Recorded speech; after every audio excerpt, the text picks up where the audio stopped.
Title: Leg straightening surgery enables 10-year-old Zells to excel in sports and represent Australia.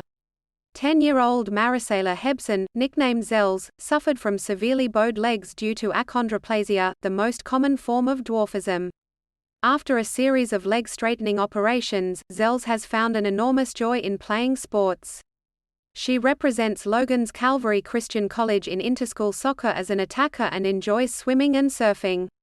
Leg straightening surgery at the Mater Children's Private Hospital in Brisbane has allowed her to follow her passion for sports. Zells will now represent Australia in swimming, soccer, athletics, and basketball at the 8-day World Dwarf Games from July 28 at the German Sport University in Cologne. Title: Understanding Grief: What happens to our brain and identity when we lose someone we love. Losing someone we love is never easy, and grief can be a heart-wrenching experience that affects our brain and identity. Neuroscientist Mary Frances O'Connor explains that the bond we form with others is physically encoded in our brain, and loss forces our brain to come to terms with the absence of a loved one. Meanwhile, psychotherapists Gil Straker and Jackie Winship say that grieving can affect our identities, causing us to ask questions like, "Who am I now?" and "How do I define myself without them?" To cope with grief, experts suggest acknowledging your boundaries, facing the pain, and cherishing the memories of your loved one. Berkshire Council Pound denies alleged animal cruelty and neglect. The Berkshire Council Pound is once again under investigation by the RSPCA after allegations of animal cruelty have been made against them. The council has been accused of failing to provide the required duty of care for sick dogs and puppies. In a complaint made by animal welfare group, Domestic Animal Rescue and Education Incorporation (DARE), 9 dogs and puppies contracted parvovirus and suffered from other health issues after being in the council-run pound. Berkshire Council has denied the allegations, but the RSPCA's investigation is ongoing. This is not the first time the pound has come under scrutiny. Irish literature: How Ireland became the literary capital of the world. Ireland has produced some of the world's most renowned writers including James Joyce, Samuel Beckett, Colm Tóibín, and Sally Rooney. The literary prowess of this tiny nation of just 5 million people is enviable. Ronan MacDonald, who holds the Jerry Higgins Chair in Irish Studies at the University of Melbourne, attributes this success to the nation's marketing of itself as a literary nation and its plentiful funding for writing. Additionally, the country's fractured history and traumatic past, including the Great Famine, have played a significant role in shaping the country's modernist movement. Ireland is now a UNESCO City of Literature and a hub for literary enthusiasts.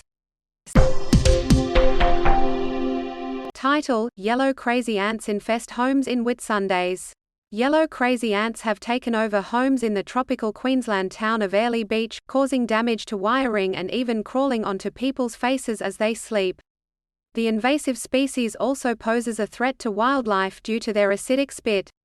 The infestation covers about 22 hectares and 23 residential properties, including 5 hectares of national park. The Whitsunday Regional Council launched a treatment in May, but warns it could take years to eradicate the issue. The public is encouraged to remain vigilant and ask pest controllers to check for yellow crazy ants during inspections. Title: Australians warned of tax refund scams as interest rates rise. Cash-strapped Australians are in danger of being targeted by scammers as tax time approaches and interest rates continue to rise. The Reserve Bank of Australia raised the interest rate to 4.1%, the highest level since early 2012, which means homeowners will pay an additional $15,000 per year on a $500,000 loan. Accountants predict an increase in people looking to get their tax refund as quickly as possible, leading to a rush to submit tax forms and smaller returns. The Australian Taxation Office (ATO) has warned people to be cautious of scams, advising that they will never send unsolicited messages asking people for personal information. Tax agents warn against rushing tax returns as it increases the likelihood of errors being made. It's an absolute disgrace, Alan Jones and the team behind Kathleen Folbig's freedom bid. Kathleen Folbig, who was pardoned for killing her 4 children, has been released from jail after spending years in prison. The news has been celebrated by her legal team and close friends who have always believed in her innocence. High-profile former Sydney broadcaster Alan Jones has also been a staunch supporter of Folbig and has been working tirelessly to prove her innocence. Jones has compared her case to that of Lindy Chamberlain, citing only circumstantial evidence and public hysteria. Folbig's case has gained international attention, and a group of 100 eminent scientists, including Nobel laureates, called for her immediate release. Title: Deaf basketball gives young people confidence. As a baby, Jared McEwen Young lost his hearing due to meningococcal meningitis. Growing up in a hearing world, he often felt isolated and struggled to fit in. It wasn't until he joined the Australian deaf basketball team that he felt he truly belonged. Being around his teammates gave him the confidence to be himself and pursue his dreams. Coach Brent Reed saw potential in McEwen Young's abilities and gave him a chance to play. Through playing basketball, McEwen Young gained not only a passion for the sport but also a supportive community. Deaf basketball is more than just a game, it changes lives. Community cut by bridge closure enters 8th month with nothing done, residents say. Residents living near the Acheron Breakaway Bridge in Victoria are calling for more communication from Murrindindi Shire Council about when the bridge will reopen. The bridge has been closed since October 2022, when the Goulburn River flooded and caused significant damage. The ongoing closure has had an impact on local businesses, including the Breakaway Twins Caravan Park and a local gallery. The owners of the caravan park have already spent up to $300,000 on recovery efforts, with further expenses expected. People in the community are frustrated with the lack of concrete updates and fear the risk of further flooding. Title: El Niño likely to cause electricity supply disruptions and volatile energy prices in New South Wales and Queensland. The Australian Bureau of Meteorology declared a 70% chance of an El Niño developing this summer. It spells bad news for Australians, who could experience supply disruptions and volatile energy prices. El Niño events are linked to increased temperatures and heat waves, driving demand for electricity.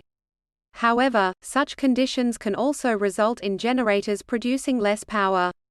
With the electricity sector facing other headwinds, it is necessary to plan for the worst. El Niño events are also associated with reduced rainfall, which can impact hydroelectricity generators. The electricity sector may face a challenging summer with these combined factors. Title: Body Risby Jones returns home after paying compensation to Indonesian fishermen he attacked.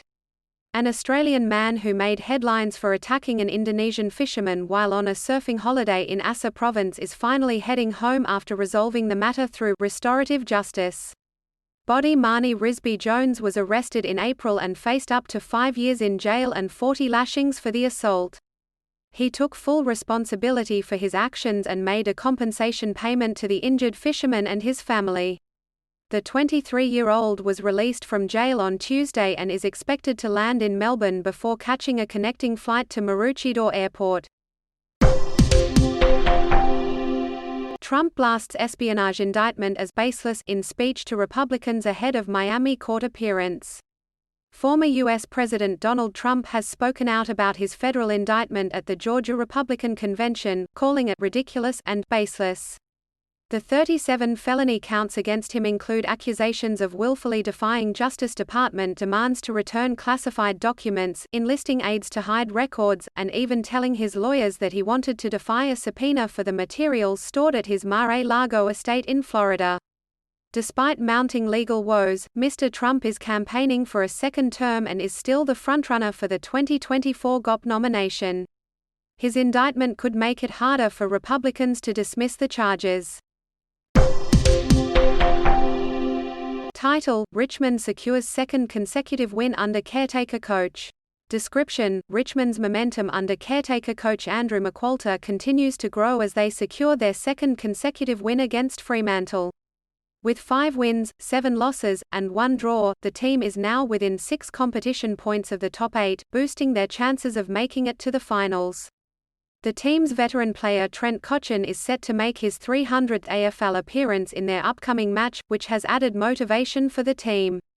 Meanwhile, veteran forward Jack Riewoldt has joined Kevin Bartlett in equal third for the most goals kicked by a Richmond player. Hashtags. Sydney man charged after stabbing stranger on a bus in broad daylight. A 19-year-old man has been charged with 7 offences after allegedly stabbing a stranger on a bus in Sydney's inner city on Saturday. The victim, a 34-year-old man, was stabbed on a bus travelling along Flinders Street in Darlinghurst around midday.